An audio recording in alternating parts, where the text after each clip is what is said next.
Bagaimana cara agar hati kita tidak terbesit riya saat beramal? Yang pertama, sembunyikan amalan antum. Yang kedua, kalau harus terang-terangan, antum pikirkan, antum riya ini ingin apa? Ingin pujian, oke. Ingin kelihatan baik, bagus. Tapi antum riya sama Allah SWT. Tunjukkan ya. Ya Allah, aku berbuat baik, tolong diterima ya Allah. Engkau kan ngelihat ya Allah. Karena pujian yang bermanfaat itu pujian Allah. Kebanyakan manusia memuji kita karena kepalsuan belaka. Orang riya kepingin fulus.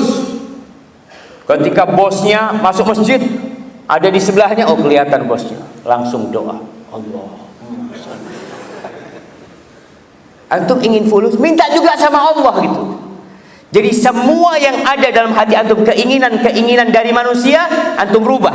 Jadi berharapnya kepada Allah Jalla Jalal. Karena manusia nggak bisa ngasih manfaat buat kita jemaah. Tanda-tanda diterimanya amalan. Ya, hal jazaul ihsan illa ihsan. Ketika antum bisa beramal baik, kemudian antum beramal baik pula, mudah-mudahan itu tanda diterimanya amalan kita. Kalau kita bertemu dengan saudara kita yang jelas kita ketahui dia muslim,